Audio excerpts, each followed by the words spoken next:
시험에서 승리합시다 라는 제목을 제가 잡았는데요. 준비를 하다 보니까 시험에서 승리합시다 보다도 시험을 잘 통과합시다 이런 제목으로 바꿔야 되겠다라는 생각을 했는데, 그래도 시험에서 승리합시다 라는 제목으로 말씀을 나눕니다. 화면으로 한번 보여주시죠. 그림이 하나 있는데요. 네, 뭐가 보이시죠? 비행기가 보이죠? 이게 뭐 같으세요? 이렇게 뭐 통계학이나 심리학이나 이런 공부하신 분들은 한번 보신 분도 계실 텐데, 2차 세계대전 당시인데요. 미군에서 전투기가 격추되는 것을 줄이기 위해서 어떤 방법을 막 연구하고 하다가 전장에서 살아 돌아오는 비행기들이 그 총탄에 피격된 흔적을 점으로 확률, 빈도를 표시한 거예요. 어디에 제일 많이 맞았나요? 네, 가운데 부분도 있고 날개 끝에도 있고 뒷꼬리 날개 쪽도 있고, 많이 피격이 됐죠. 분석해 보니까 비행기의 외상이 대부분 날개하고 그 꼬리 부분에 집중되어 있었대요. 그래서 보니까 언뜻 생각할 땐 그러면 날개 부분하고 저 꼬리 부분에다가 좀 장갑을 덧대서 이렇게 피탄을 해도 이렇게 격추되지 않게끔 장갑을 보강하려고 이렇게 했습니다. 근데 이 분석을 총괄한 연구원이 아니다, 저기에 표시되어 있지 않은 조종석, 저 앞부분 조종석하고 저기 엔진 두 개의 프로펠러가 돌아가는 엔진 부분을 보강을 해야 된다, 이렇게 뜬금없이 주장을 했습니다. 이게 비행기의 각 부분이 총탄에 맞을 확률은 다 비슷한데 이 조종석과 엔진 부분에 총탄 흔적이 없다라는 건 저기에 맞은 비행기들은 살아 돌아오지 못했기 때문에 그런 거다. 이게 이제 이렇게 이 연구원이 이 편향된 데이터를 분석해서 쓸데없는 데에다가 장갑을 덧대는 것, 그 오류를 가리켜서 생존자 편향의 오류다, 이렇게 이후에 그 통계학자들이 부르고 있죠. 우리 교회도 이렇게 통계청장님도 계시고 했는데 이 자리에 안 계셔서 제가 아는 척을 하게 됐네요. 생존자 편향의 오류라고 해요. Survivorship bias, 이렇게 영어로 표현되어 있고요. 이게 언뜻 보면 별거 아닌 것 같지만 우리의 눈이, 우리의 사고의 폭이 줄어들어서 우리가 어떠한 차선을 선택하기에 할 때 아주 그릇된 결정을 하게 되는 그런 오류에 빠지기가 쉽다라는 거예요. 제가 이 그림을 보면서요, 우리 신앙생활도 똑같다라는 생각을 하게 됐습니다. 우리가 저런 총탄을 맞을 확률은 머리부터 발끝까지 다 똑같은 거예요. 그런데 어디에 맞으면 생명을 잃을 확률이 높아질 뿐, 다 똑같은 거예요. 근데 중요한 건 제가 이 글을 보면서, 이 사진을 보면서 중요한 건 핵심을 정확하게 파악하는 게 중요하다. 우리 신앙생활도 우리가 저 총탄의 흔적을 우리가 시험을 받는 거라고 생각해 보시죠. 시험이 우리에게 다가오는데 그냥 나는 머리만 가리면 돼, 아니면 가슴만 가리면 돼, 그런 마음으로 시험을 피해 나가려는 나의 어떤 자선을 우리 열심히 그걸 쫓아서 살아가고 있는 거 아닌가. 핵심은 잘 파악하지 못하고 우리의 사고가 좁아져서 그냥 나는 열심히 어떤 차선의 책만을 강구하는 거죠. 그러다가 엉뚱한 차선을 발견하는 거예요. 그리고 내가 이거 선택하면 이거 피해갈 수 있지, 이렇게 생각하게 되죠. 본능의 지배를 받는 이 동물에게는요, 시험이란 개념이 없습니다. 그냥 죽고 살고 두 개밖에 없어요. 먹고 자고. 그런데 하나님의 형상대로 지음받은 우리 인간에게는 이 선택의 의지죠, 자유의지라고 하는 걸 주셨어요. 그렇기 때문에 우리는 이 시험을 맞닥뜨리게 될 수밖에 없다라는 거예요. 왜냐하면 우리의 의지대로 세상이 움직여지지 않기 때문에, 그리고 나의 의지와 때론 하나님의 뜻과도 정확히 맞지 않을 때가 있기 때문에. 세례 요한에게 세례를 받으신 예수님도 공생애를 시작하시기 전에 성령에 이끌려서 광야에서 마귀에게 시험을 받으십니다. 저는 이 1절 첫 번째 4장 1절에 나오는 그 후에 예수께서 성령에 이끌려, 여러분 줄을 한번 쳐주시죠. 성령에 이끌려. 제가 오늘 하고 싶은 말이 핵심이 바로 여기에 있습니다. 성도들이 당하는 시험에는 다음 화면을 보여주시죠. 두 가지가 있습니다. 여러분 아마 많은 그 말씀들을 통해서 이미 알고 계시는 거예요. 테스트와 템테이션이에요. 하나님께서 주시는 시험은 선한 목적을 가진 테스트죠. 테스트. 그렇죠? 테스트. 근데 마귀가 주는 시험은 어떤 걸까요? 목적이 뭘까요? 우리를 파멸시키기 위한 유혹이에요. 템테이션. 본질이 전혀 달라요. 우리에게 다가오는 일은 비슷할지 몰라도 그 목적과 그 방향은 전혀 다르다라는 거예요. 요한일서 2장 15절부터 17절 말씀을 한번 읽어주시죠. 말씀 시작. 이 세상이나 세상에 있는 것들을 사랑하지 말라. 누구든지 세상을 사랑하면 아버지의 사랑이 그 안에 있지 아니하니 이는 세상에 있는 모든 것이 육신의 정욕과 안목의 정욕과 이생의 자랑이니 다 아버지께로부터 온 것이 아니요 세상으로부터 온 것이라. 이 세상도 그 정욕도 지나가되 오직 하나님의 뜻을 행하는 자는 영원히 거하느니라. 아멘. 제가 오늘 전하고 싶은 말씀의 핵심입니다. 우리에게 많은 시험이 다가오죠. 이게 시험인가 아닌가 알지도 못한 채 우리에게 다가오는 시험 얼마나 많은지 모릅니다. 오늘 아침에 눈을 떠서부터 자녀와 씨름하는 그것도 시험이죠. 어디로부터 오는가, 목적은 무엇인가가 핵심이라는 거예요. 여러분 학교에서 중간고사, 기말고사 보죠. 자녀들이 뭐 그 시간을 통과하시는 분들도 계시고, 여러분 스트레스를 안 받는 그 그룹이 한 그룹 있어요. 중간고사, 기말고사에 어떤 아이들이 스트레스를 안 받을까요? 그렇죠. 시험을 포기한 아이들은 스트레스 안 받아요. 제가 저의 학창 시절을 가만히 돌아봐도 시험이 내일인데 쟤는 어떻게 저렇게 태평하지? 막 평소보다 더 행복해하는 아이들이 있어요. 왜냐하면 수업도 일찍 끝나죠. 그렇죠? 시험만 보면 어차피 찍고 가면 4시간이니까 열심히 놀 수 있으니까. 그리고 선생님들의 부모님의 그 감시망도 느슨해지기 때문에. 그런데 여러분, 그것이 스트레스이고 때로는 우리가 보는 시험, 여기서 말하는 시험, 테스트, 학교 시험, 그것은 더 높은 가치를 내가 실현하려는 의지로 열심히 씨름하는 사람이면 사람일수록 그 시험은 깊어지는 거예요. 물론 결과가 좋을 수도 있고 나쁠 수도 있죠. 그 결과를 말하는 게 아니고 어찌됐든 힘들어도 그 시험을 잘 봐야 하는 것에 동의하는 사람이라면 그 늘 시험을 딱 직면하게 되는 거예요. 마주하게 되는 거예요. 도망갈 수 없는 거예요. 왜냐하면 그걸 잘 봐야만, 마땅히 도전해서 그 시험을 통과해야만 다음 스텝으로 갈 수 있고 내가 성장할 수 있기 때문에 그렇습니다. 예수님께서 광야에서 40일 동안 금식하시고 난 뒤에 몹시 굶주린 상황에 있었죠. 그때 예수님께 마귀가 다가왔습니다. 아주 간교한 모습으로 다가왔겠죠. 동정심 어린 눈으로, 그런 목소리로 이야기했을 것입니다. 네가 하나님의 아들이 아니냐? 하나님 아들의 능력으로 저 돌들에게 떡이 되라고 말해봐라 라고 유혹합니다. 여러분, 이 마귀의 이 유혹의 핵심은 뭘까요? 그냥 단지 배고픔에 있었을까요?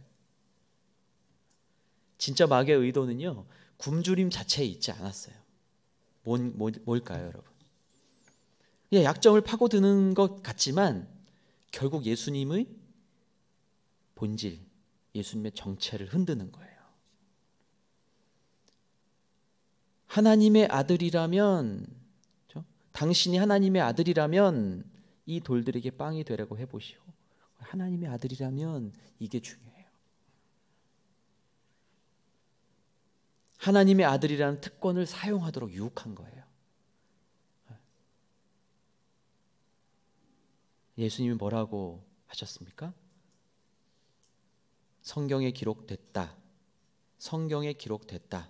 사람이 빵으로만 사는 것이 아니라 하나님의 입에서 나오는 모든 말씀으로 산다. 성경에 기록됐다 이렇게 말씀하셨어요. 어디에 기록된 말씀인가요? 신명기 8장 3절에 기록된 말씀이에요. 이런 거는 좀 외워놓으셔도 좋을 것 같아요. 그래서 신학교 때도 이거는 기출문제로도 자주 등장하는, 예수님이 어디에 있는 말씀을 인용하셨나요? 보기 7장 4절 2번, 8장 7절 3번, 8장 3절. 열심히 외웠던 기억이 나요. 신명기 8장 3절 말씀을, 예수님이 이 말씀을 머릿속에 늘 그냥 외우고 다니신 거죠. 우리처럼 막 성경책 찾아서 여기 봐라 이렇게 하신 게 아니라, 사람이 떡으로만 사는 것이 아니라 하나님의 말씀으로 산다는 말씀을 가지고 유혹을 물리치십니다. 첫째 아담은 마귀의 유혹에 넘어갔지만 둘째 아담 되신 예수님은 마귀의 유혹에서 흔들림 없이 승리하셨던 것이죠. 핵심이 뭔가요? 예수님께서 이 말씀으로 사단에게 이렇게 선포하신 핵심은, 광야에서 이스라엘 백성 먹이고 돌보셨던 하나님의 사랑 의심하지 말아라. 하나님 특권이라고 내가 그냥 저 돌을 떡덩이로 만드는 순간 사람들은 다 그 돌이 떡이 된 것만 본다 이거죠. 우리는 그렇게 연약한 인간이라는 거예요. 핵심은 뭐냐? 우리를 먹이시고 돌보신 하나님의 그 섭리, 그 사랑을 의심하지 말고 순종해라 라는 걸 가리키신 것이죠. 물론 사람은 물질 없이 살기 어렵습니다. 근데 물질만을 가지고 살 수도 없습니다. 무슨 말인가? 결국 인간의 삶은 하나님께 달려있다. 여러분, 돈만 가지고 살 수 있을까요? 아니면 돈 없이 살 수 있으실까요? 뭐가 더 중요한가요? 밤새 토론하실 겁니까? 핵심은, 우리의 삶은 하나님 손에 달려있다가 핵심이에요. 마태복음 6장 33절에서 너희는 먼저 그의 나라와 그의 의를 구하라. 그리하면 이 모든 것을 너희에게 더할 것이다 라고 말씀하셨던 것이 바로 이 말씀입니다. 여러분, 어떤 시험 가운데 계십니까? 이건 시험이 아니고 저건 시험이고 막 그거 분별하느라고 막 머리가 빠지십니까? 매일매일 우리 삶 속에는 시험이 다가오죠. 하나님의 아들이신 예수님께서도 시험을 받으셨듯이 하나님의 자녀들인 우리도 세상에서 사는 동안 다양한 시험을 받습니다. 여러 가지 시험 가운데 계신 분들 계실 거예요. 지난 주일날 저희 공동체 새롭게 나오신 부부신데, 지난 학기부터 순회 배정이 되신 부부신데, 갑자기 너무 안타까운 소식을 들었어요. 이 자매님의 어머니께서 그 대전의 어떤 작은 교회를, 개척교회를 섬기시는 권사님이시더라고요. 너무 신실하게 교회를 섬기시는데, 그 교회가 이제 새로 건축을 하기 위해서 그 대전 조금 외곽 지역인 것 같아요. 이제 교회 건축을 하기 위해서 교회 부지를 마련하고, 성도님들, 전도사님이 봉고차 운전하고 성도님들이 봉고차에 타서 이 권사님은 그 조수석의 옆자리에 타고 그 교회 성전이 될 그 성전 터에 가서 기도하고 돌아오는 길에 대전에 다 들어와서 사고를 당하셨어요. 그래서 좀 크게 다치셨어요. 중환자실에 계시는데 뭐 척추며 골반이며 70이 넘으신 어머니이신데 온몸이 다 부러진 거죠. 지금 치료 중에 계십니다. 좀 지켜봐야 될 상황인데 그 이야기를 들으면서 과연 근데 그 이야기를 그 순모임 주일날 순모임을 하셔가지고 제가 들어가서 같이 나누고 기도를 순식구들하고 막 기도했는데 이 따님의 이 성도님의 표정이 이렇게 그렇게 어렵지 않은 거예요.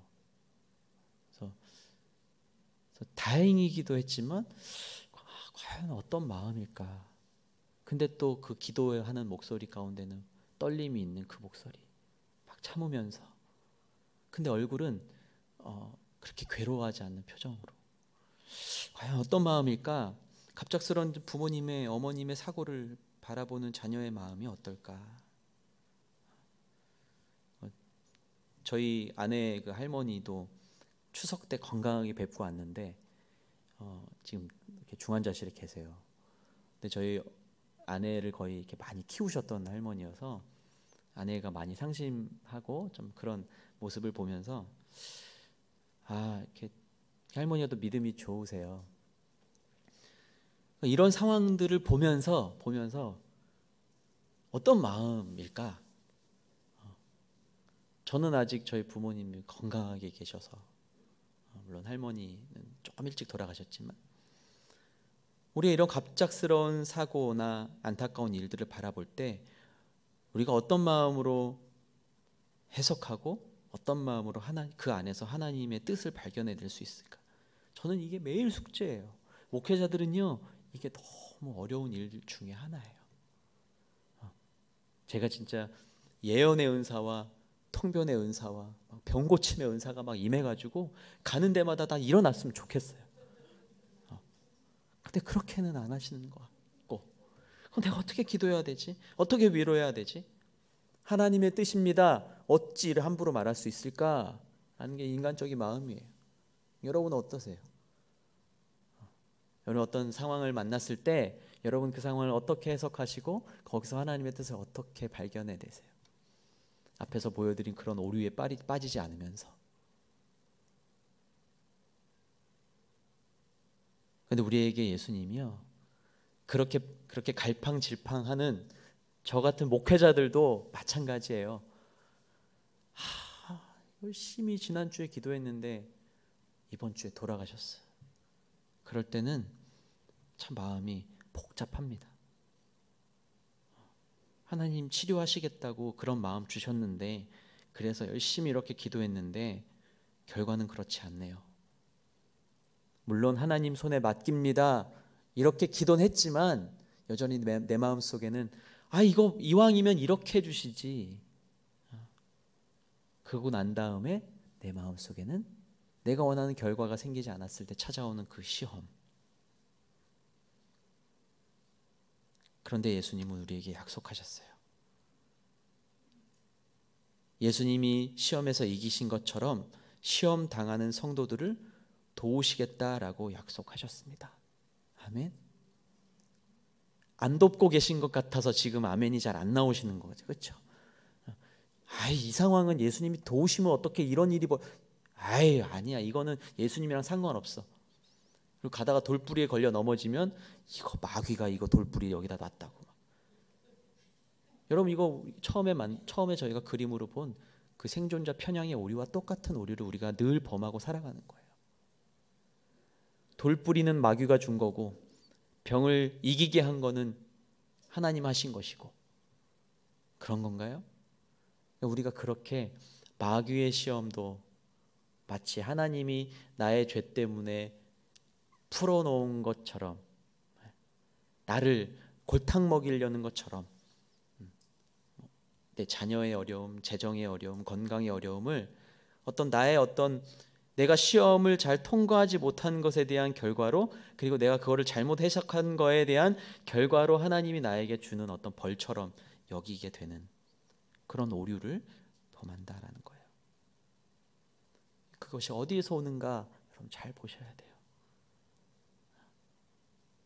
그것이 어디에서 오는가? 나를 힘들게 하는 저 사람 가다가 그냥 넘어져서 그냥 다치게 해주세요. 여러분 그 기도는 어디서 오는 기도인가요? 그렇죠? 내 교회에서 나 저 사람만 같은 순위 안 되면 참 좋겠는데 하필 그 사람이 우리 순에 와가지고 막 총무님한테 전화하고 목사님 저 사람 좀 바꿔주세요 얘기하고 이 수는 안 됩니다. 죽어도 이 수는 안 됩니다. 여러분 그거는 뭐고 여러분 앞에 펼쳐지는 기도의 응답은 뭡니까? 여러분 잘 해석하셔야 돼요. 우리가 그거 잘못 해석해서 우리의 신앙생활이 때로는 무너지게 되는 거예요. 시험에서 이기신 예수님은 시험 당하는 성도들을 도우신다라고 분명히 약속하셨습니다. 그러니까 그것이 어디로부터 나오는 것인가, 그 문제의 핵심은 무엇인가를 잘 분별해내는 게 너무너무 중요합니다. 좋은 일 생겼다고 다 하나님 축복, 안 좋은 일 생겼다고 사단의 괴계, 이렇게 해석하시면 곤란합니다. 그래서 이상하게 기도하게 되고, 그래서 이단이 생기고, 그래서 자의적인 말씀 해석이 생기는 거고, 그래서 교회 안에서 깊이 상처받는 것이고, 여러분 나 교회에서 깊이 상처받았어 이런 분들을 오늘 더 잘 돌아보셨으면 좋겠어요. 하나님이 상처를 예비해 두시는 분은 아니시기 때문에, 그건 다 내가 그 시험을 내가 잘 받아들이고 그걸 잘 통과해내지 못했기 때문에 내 안에 생기는 상처이지, 하나님이 상처를 예비해 놓고 나를 기다리시는 건 절대 아닐 것이기 때문에 그렇습니다. 히브리서 4장 16절 세 번역 말씀으로 한번 같이 읽겠습니다. 우리는 담대하게 은혜의 보좌로 나아갑시다. 그리하여 우리가 자비를 받고 은혜를 입어서 제때 주시는 도움을 받도록 합시다. 아멘. 우리가 할 것은 하나밖에 없어요. 은혜의 보좌로 나아가는 것. 그래서 우리가 자비를 받고 은혜를 입어서 제때, 하나님의 때마다 주시는 도움을 받는 것, 그것이 우리가 할 일이에요. 그 길을 걸어가는 가운데 우리에게 펼쳐진 많은 시험들을 잘 분별해내는 것, 그것이 신앙생활의 핵심이다라는 것. 여러분 너무 결론을 빨리 내리려고 하지 마세요. 조급해하지 마십시오. 기도의 응답? 여러분 기도의 응답의 결론이 뭔가요? 제가 전에 기도 그 주제로 말씀 나눌 때도 말씀드렸던 것 같은데, 우리가 그려놓은 청사진 벽에다 딱 걸어놓고 그거 밑그림부터 그리는 거예요. 우리가 잘못 그렸네, 막 퍽퍽퍽 지워요. 그러다가 막 종이 찢어져요. 에이 내 마음대로 안 그려지네. 그리고 다시 떼요. 그리고 새 그림 걸어요. 근데 하나님 그걸 원하시는 게 아니라는 거예요. 우리에게 백지를 주셨는데 하나님이 주시는 아름다운, 하나님이 주시는 마음대로 하나하나 밑그림부터 그려 나가길 원하시는 거예요. 멋진 청사진 걸어놓고 그거 계속 그거 바라보면서 언제쯤 나는 언제쯤 저렇게, 나는 어떻게 저렇게 완벽하게 해낼까, 그렇게 기도하면서 또 그렇게 자녀들을 막 힘들게 채찍질하면서 그렇게 살아가고 있지 않는가. 사랑하는 성도 여러분, 저와 여러분 앞에 매 시간 매 순간 펼쳐지는 일들, 때로는 어찌할 수 없는 불가피한 일들을 볼 때 우리가 기억해야 될 것, 그것이 어디에서 오고 무엇을 위한 것인지를 잘 분별해야 된다. 그리고 핵심이 무엇이냐, 그것을 잘 분별해서 마귀의 시험에 붙들려 가지고 전전긍긍하지 않아야 되는 줄로 믿습니다. 전전긍긍하는 거예요. 우리가 기도하면서도 전전긍긍, 찬양하면서도 전전긍긍. 핵심이 무엇인가? 내가 저 시험을 당하였는데 시험을 당할 때마다 시험 당하는 자를 도우시는 주님의 손을 내가 어떻게 붙들기를 노력해야 되는가, 힘써야 되는가, 그것을 날마다 말씀을 통해서 또 나눔을 통해서 찬양을 통해서 또 예배하면서 찾아갈 수 있게 되기를 주님 이름으로 축복합니다. 그것이 우리 신앙생활의 핵심이에요. 다시 한번 맨 처음에 그 그림을 한번 보여주시죠. 여러분은 어디에 지금 이 시험의 흔적이 많이 있으세요? 어디에 많으세요? 핵심적인 위치.